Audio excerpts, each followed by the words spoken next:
We tend to catch people on this program when they are in the car, frequently heading home from work. And I'm willing to bet there are people like what I'm about to describe right now listening to this show.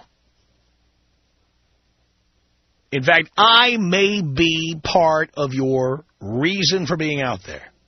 Only part. Certainly not the most important reason you're out there.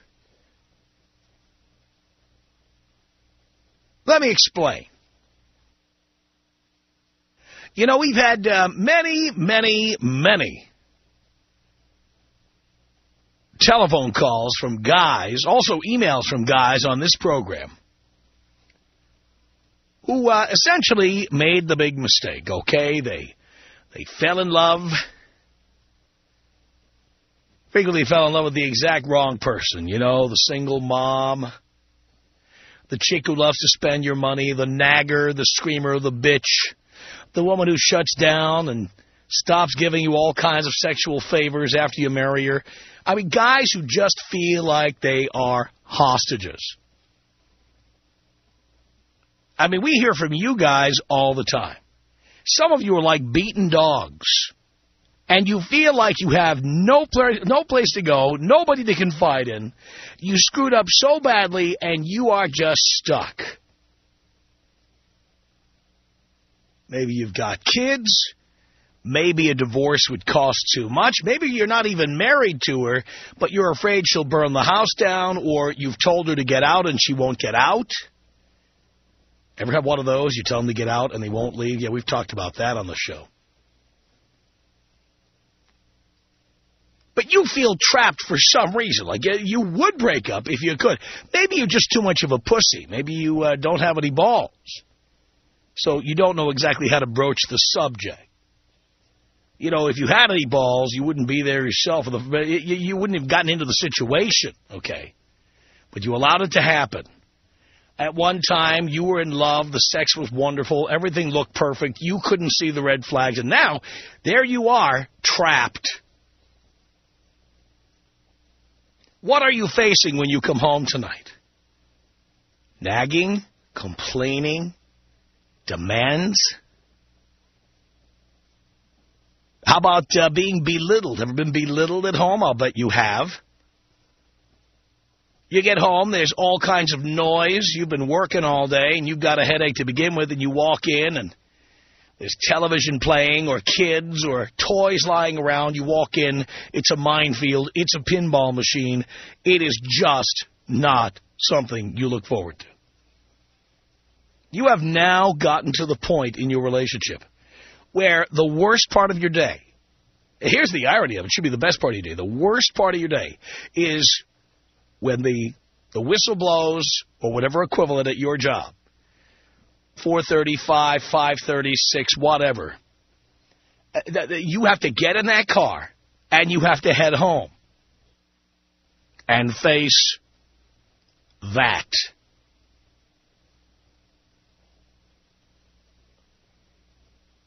Now, the person I'm talking about is not necessarily having an affair.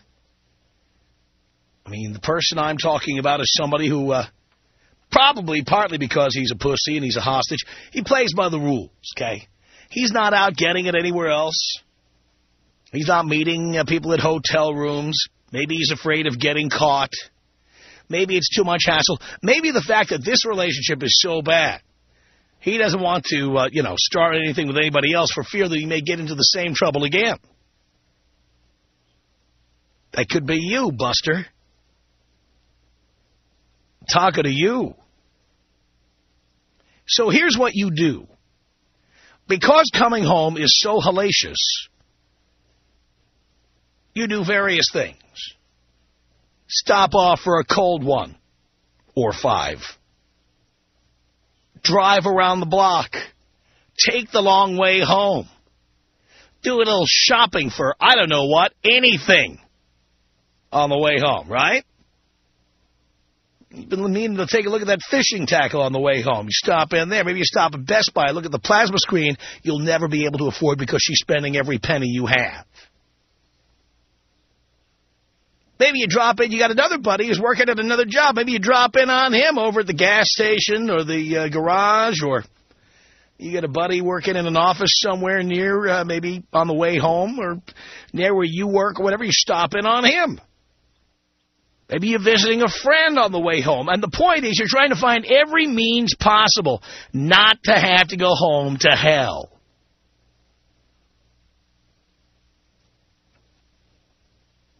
Some of you, raise your hands, boys, some of you may just sit on that cell phone, right? Talk to anybody. Who cares?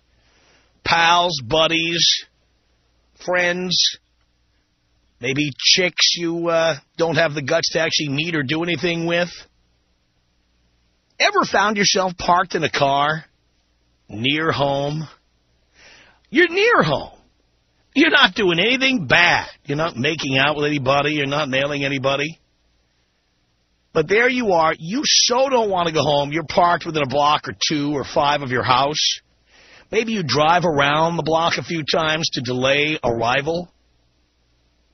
Maybe put on a game on the radio in the car, listening to, you know, like a basketball game or a football game or whatever. Just driving around. You stop off and top off your gas tank somewhere, like at Costco 15 miles from home, you know, just make that little extra trip. Brother, I feel your pain. I've been there. I know. But I'm wondering if that's you. That everything at home is so hellacious for whatever reason. You're not screwing around. You're not screwing around. You're finding ways to kill time so your arrival at home is so late. You will minimize the exposure to all the craziness that's inside your front door. In fact, you may be driving around right now listening to me doing exactly that. Is that you? Tom Leykis. 1-800-5800-TOM. 1-800-5800-866. You really do change lives. And, I mean, so many people want to say that you're a bad guy and all that, and it's crazy. We're doing important work here. It's the Tom Leykis Show.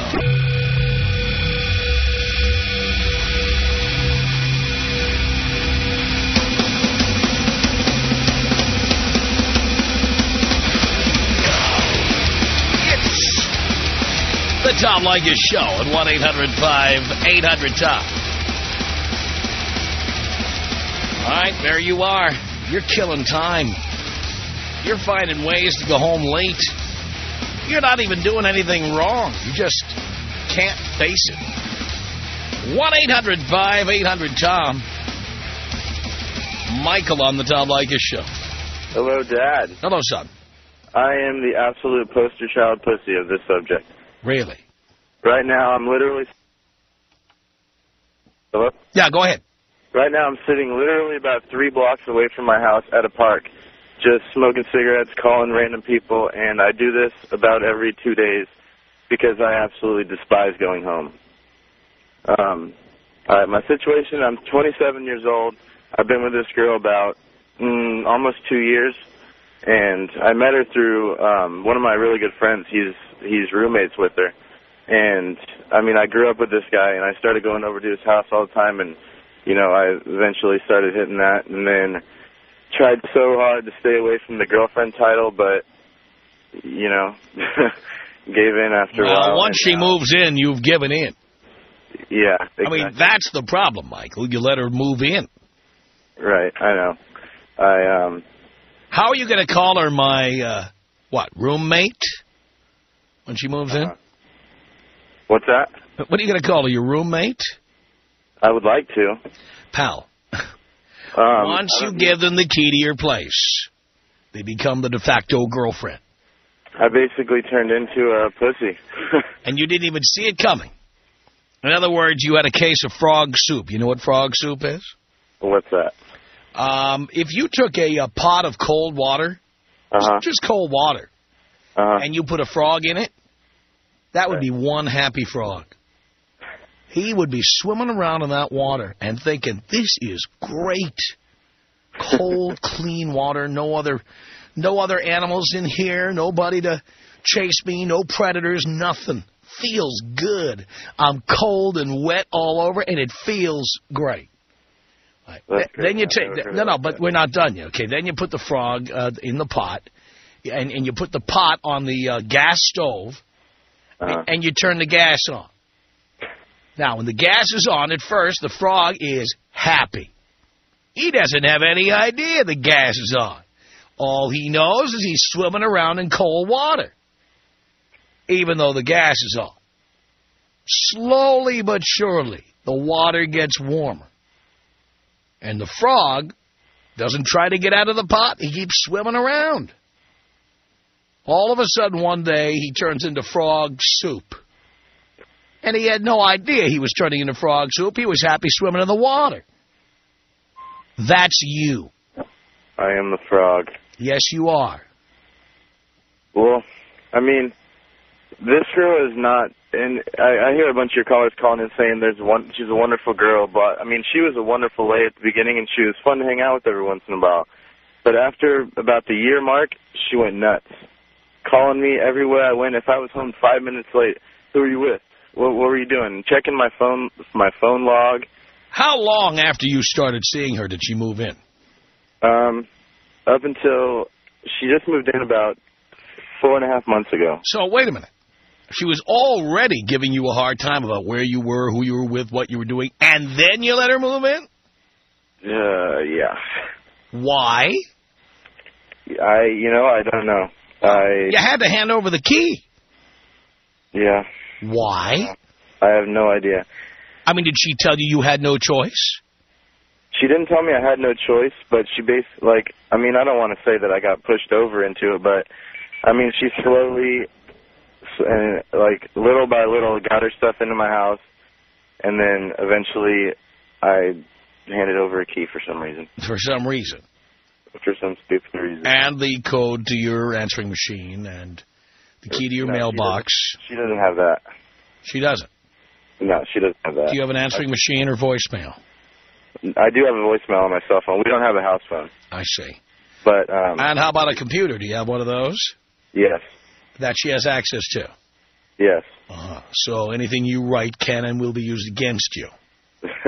Right. Right. Mm-hmm. I mean, she's so insecure that, I mean, sometimes I think that she might be cheating, but I just don't care enough to look into it. Well, if she's cheating, then you have an excuse to get rid of her. I know. I just don't. I mean, I've never been the type of person to put so much time and energy into finding stuff out like that, but. Well, it looks like you don't put time and energy into anything. You didn't put time and energy into this relationship when it started. You didn't invest any time or energy to keep her from moving in. And now that she's there, you don't want to invest any time or energy to make the hard decision to tell her to get out. That's true. I need you to reclaim my balls, Tom. No, I don't reclaim your balls. You reclaim your balls. All right. Now, do you have a lease? Do you own a house? What's the deal? Yeah, I have an apartment. It's a lease. When is the lease up? May, I believe. Good. Start planning now. Now is the time to get your new apartment ready. Okay. All right. I'll just take off. Yeah, because here's the deal. They've made the law so you can't make anybody leave. Uh-huh. I mean, they have. Yeah. Even if you're not married, even if their name isn't on the lease, you can't kick anybody out or change the locks like you used to be able to. Really? So, yes. So you are going to plan to go in May. Right. You're going to have an apartment ready. You're going to rent it a month before you need it. You're going to spend that month putting the utilities in, making sure the electric and gas are ready, making sure that you've got a refrigerator. You know, in SoCal, many apartments don't come with refrigerators. Right. You're going to make sure that it's ready to go. So that on, what is it, the 1st of May, you will have no excuses. And she is not coming with you, and you're not telling her your address. Right. And that is that. I'm not even going to let her know that I'm looking for one. Right. You're not going to tell her. On that day, you're going to go. In fact, I don't have a calendar in front of me, but my guess, odds are, May 1st is a weekday. Probably. You're taking that day off from work, but she won't know it. The movers will arrive at your home about 11 a.m. while she's at work. Do you understand? I do. You are also going to give the landlord 30 days notice in case your lease automatically becomes a month-to-month lease. Okay. Okay, so you're going to let your landlord know you're doing this. Okay. You're going to also tell the landlord that since it's only your name on the lease, no notices are to be delivered to her. Okay. All right, so in other words, he's not to discuss this with her in any way, that you are done with that apartment. So on April, if your lease is up April 30th, by March 30th, you go to the landlord and say, in 1 month, the lease is over and I'm leaving. Put it in writing. Okay. All right. Tell him that you don't want him contacting her or anything. You're moving. She's not. Okay. All right. You know, I mean, I want to leave now. I even have a cousin that's willing to let me move in with him now. Right. And, I mean, he's a big listener of you, and he tells me all the time that I need to get the hell out now. Well, but the thing is, if the rent isn't paid, yeah, your credit will suffer. Yeah. See, I mean, it's so bad that I would be willing to live somewhere else and still pay rent there. All right. Well, if you feel that way, then do it. Yeah. I mean, I just don't want her to come find me and raise hell. I mean, you're not going to tell her where you're going. Yeah. She'll put out a search party. Well, pal, there are laws about stalking. California has very strict laws about stalking. You can get a restraining order. You will do what you have to do. All right. Thanks, Dad. Son, good luck. Thank you for the call. Charles, you're on the Tom Leykis Show. Hello. Hello. Hello. Thanks for taking my call. I'm a first-time caller, and I just happened to be listening to the show, and I wouldn't tell anybody about this, only except that it doesn't really matter because it's over. You know, I left the water on in my house. I'm on my way to work. I go back and to shut the water off because it's going to be on all day, and I'm in the alley behind my house. I go up over the ice plant and have a little gate. I go and shut the water off. I wanted to check and see if my wife was up yet, so I went over to where the bedroom window was, and I looked through the blinds, and there's like a 1-inch space that you could see, and my neighbor that only lives 4 houses away is having sex with my wife. No. Now, the really sad part about it is she has always been adamant about no cheating, and I've always been very faithful. And we have a lot of assets, and I acted like nothing was wrong. I came home and said I had a bad stomach ache and went to bed. But the thing is I kneeled there for about 20 minutes watching through that area in the window, and she's doing it with the neighbor guy who, he's a friend, but she always said that she wasn't attracted to black guys, and he's a black guy, and it just goes against everything that she's been fake all along, all these years. And she's your friend? No, this is my wife. I'm sorry, he's your friend. I'm sorry. Yeah. He's your friend. He always comes over. He's a Raider fan. I'm a Charger fan, and him and my wife have been friends, and we've been friends for many years. And he has also a wife and a family. And what really pissed me off is the bitch was doing stuff. She's very straight-laced, and she's sitting here doing stuff that she never did with me with this guy. Really? And I want to figure out some way to get even, I don't want to go to the can for that, Right. Because I want nothing to do with her, but I want to figure out the way to separate everything so I don't lose. Well, you got to talk to an attorney about that. Yeah, but you see, she doesn't know that I know what she's been doing. You don't have to tell her that you know, but you do have to talk to an attorney. Well, I understand that, but at the same time, there's got to be a way. Last night, she did the laundry, right? And so I go over to the dryer, and I get all of her panties out, and I put bleach on them. That way when they dry, she's going to get the bad rash. Right. Yeah. I'm figuring out little ways to mess with her, you know, that'll get even with her, cause her some pain. I want to cause her pain. Wow. I know you want to cause her pain, Charles, but in the long run, the best thing to do is to look out for you, to make sure you get as much of your assets out of this situation. Do you have kids? No, we don't have kids. Don't have any. Well, no. She's always been against having kids, and you know, I'm in my 30s, and we're both professionals, and, I mean... And how long have you been married? We've only been married 8 years. Only 8 years. Tell you something else, Charles. Once you get to that 10-year mark in California, it's alimony forever. Well, no, she actually makes more money than I do. Oh, maybe you'll get some. Doubt it, but... The guy, you know, the guy down the street, you know...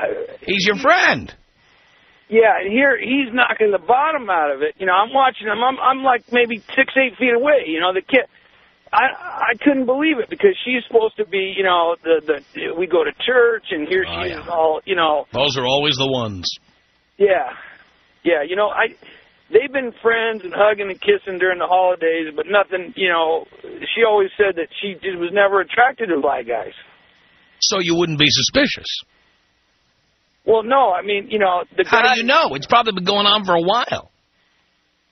Well, you know, I just am really, I'm angry to the point where I don't know what to do, but I don't want... Well, hang on. We got a couple of callers here who want to talk to you. Let me get Brandon on here. Brandon, say hi to Charles. Hey, Charles, how you doing? What's going on, Tom? Not much. Well, first of all, this guy's got two things he needs to realize. Is one, you ain't doing it right. You know, obviously she's doing stuff that she never did for you. You never took control. Second is, what are you doing standing out there for 20 minutes watching? I mean, are you taking notes or what? You know, the third thing that you need to do is you need to go next door to this buddy's wife, explain to her the situation, bang her good, take pictures of it, and just leave them around the house so your buddy and your wife can see that. No. This lady, you don't understand. The lady is a very kind lady. They have like 4 kids. She is like she's like the mother lady on the Jeffersons, a big heavy-set gal, very nice. She's always over at our house. I would never do nothing like that to hurt her family. Now the guy, her husband, this guy is just First of all, you know, it's almost the guy already did something to hurt his own family, so you don't need to worry about hurting his family, and that's nice and all, but the guy did this to you and your family. You know, here you are all upset. You're calling Tom crying because you don't know what to do. You need to take control. I mean, this obviously happened the first time because you did not take control in the first place. You know, and you allowed her to take control. There's an old saying, you know, that goes, all the girls who act like whores are really good girls behind doors, and all the good girls who don't act like whores are behind doors. So obviously you got one of those girls that talk all innocent, or lady, I should say, that talk innocent, but behind the door she's really a dirty girl. You know, telling you she doesn't like black guys. Well, obviously she loves the black guys. Well, you know, the most disturbing thing is we've always had sex, like, you know, once a week, and it's always been like on a certain time when she sets it up, when it's okay. If she's had a couple glasses of wine, she wants to get friendly or whatever, but she always keeps me on a real tight leash and stuff. I'm looking because through the window. She's getting it 3 doors down. That's why you're only doing it once a week. You're only doing it this way because she's getting everything she needs from that guy. And she's telling you, oh, honey, I'm okay, and you're taking it. Well, that's your problem, is you've been taking it. You need to give it. You know, as long as you take it, she's going to keep on doing it. So you go over next door to the Jeffersons, you say hi to Sweetie, and you give it to her real good, and that's the end of the story. You let your wife know what's going on. You let the husband know what's going on.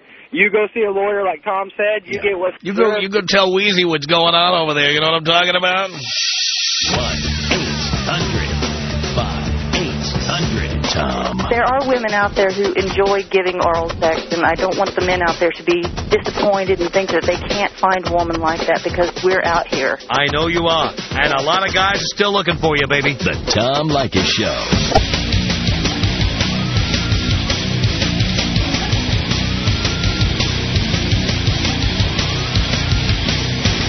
It's the Tom Leykis Show from Los Angeles at 1-800-5800-TOM. That's our telephone number.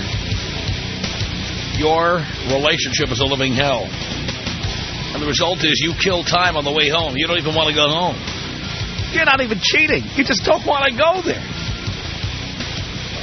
I want to hear your story. Cameron on the Tom Leykis Show. Hello. Hey, good afternoon, Tom. Good afternoon, good evening, good morning. You know the official greeting of the Tom Leykis Show, don't you? Yes, I do, yes. What is it? Hey. It's hello. Hello. Because we're on in 5 different time zones. It's my fault. Yes. Well, I go to the casino every night to stay from having to go through the nagging and the ragging song. So I stay at the casino and play blackjack until I know she's asleep or in bed. Does she call you constantly while you're out there? She'll try to call me, or I'll give her some excuse before I get there that I have to work a deal. I'm in the car business, so I'll tell her I'm working with a customer, and it's going to take some time. So she'll usually maybe leave me a voicemail or something, but I'll check it. If she calls me more than 2 or 3 times, I know it's time to go home, and I better get home. Now, here's the question. If you're that miserable, why do you stay in the relationship? Well, Tom, we got divorced, and we got remarried again. It'll be a year this next month. Why'd you do that? 2 years. Well, like they say, it's cheaper to keep her. But you were already divorced. Yeah, but paying $3,600 a month was what, alimony? And child support, alimony and child support combined. How many years were you married? I was married for 5 years. And for how long did you have to pay alimony? For half of that. Right. Okay. And child support was, I think it was $2,100 a month. And I have 2 boys. And the reason I got remarried is it's cheaper. I get to see the kids, and I don't know. But I can always go to the casino and. So essentially, now you're a prisoner until the kids are grown. Is that what you're telling me? Yes, sir. So you're going to stay there until the kids are 18? Well, yes, sir. I guess I'm going to. You mean you guess you're going to? Yeah. That's why I got remarried. It'd be, just as bad to do it again. Why do you live with her? You could have just married her. Oh, that's a good one.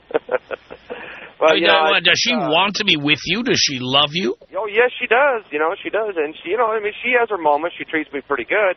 But it's those little things and nagging and why don't you do this and that? And then she also comes up with lately she's been wanting to have another child. And I said, no. No more children. No way. Now is the time for the vasectomy, Cameron. I know. And I told her that's what, and she says that she cries every time I say that. But don't tell her. Just do it. Don't ask Mommy for permission. Just do it. I'm going to have to.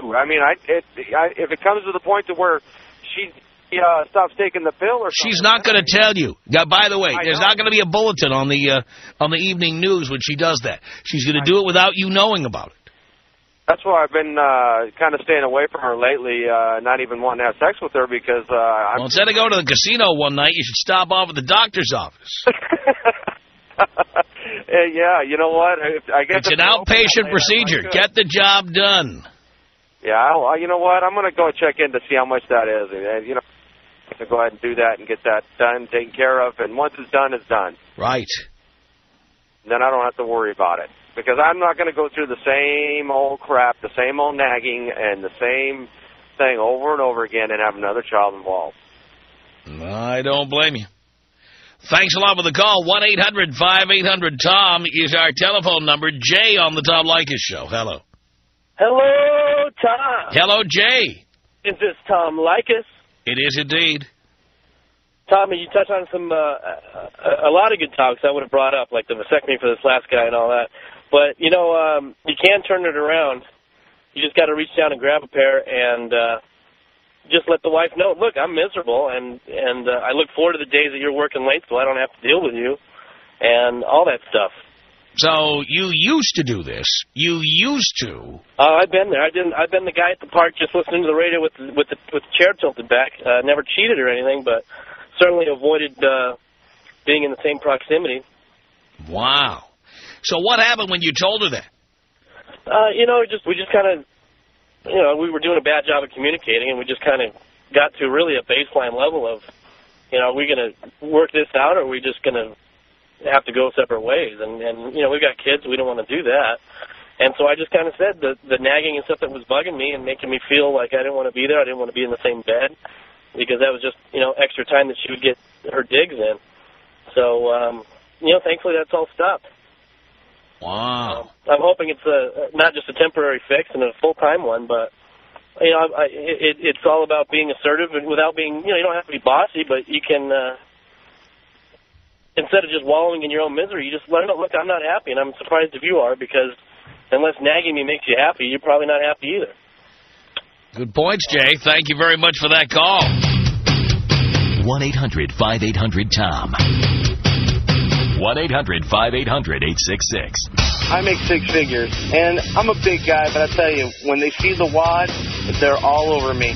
Which wad is that? The cash wad. How well hung is your wallet? It's very well hung. It's the Tom Leykis Show.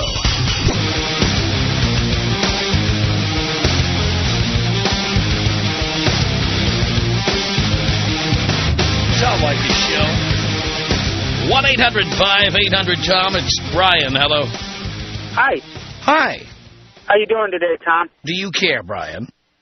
Yeah, I do. Actually, I was flipping through channels on the radio, and I heard my bio on the radio. Look at that. I've been married for about 3 years now. My wife does pretty much everything that you're talking about right now. We've got 4 kids. Uh-huh. By the way, you're 24? Yep. And you have 4 kids? 2, she's 6 months younger than me. 2 of them were previous boyfriends. Previous boyfriends. Now, I want the boys out there who like dating single mothers to see, this is what I warn guys about all the time. Now, we were not on the air in Phoenix when you did this, but I like to point this out to the guys. Go ahead, Brian. Just recently I got tired of the nagging, telling me how much of a piece of S I am, and I do no good. I work almost 40 plus to 70 hours a week to try to provide, take care of our kids, how I'm never around and I don't care. That's because you have to work to support 4 kids. Yeah. My wife refuses to get a job.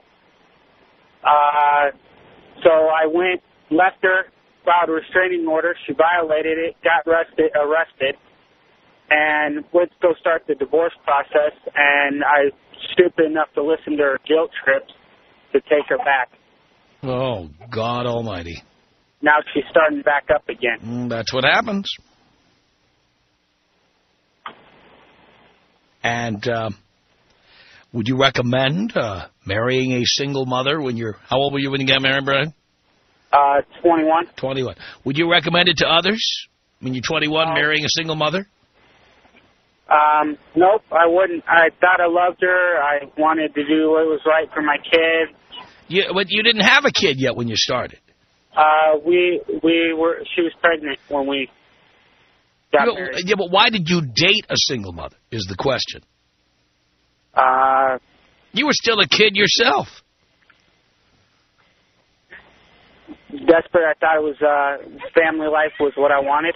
Yeah, but how about you have your own family? Why did you need to have somebody with baggage? I didn't know any better. Okay, I'll buy that. I'm making this point not because of, for you it's too late. It's the other guys out there who want to do what you did.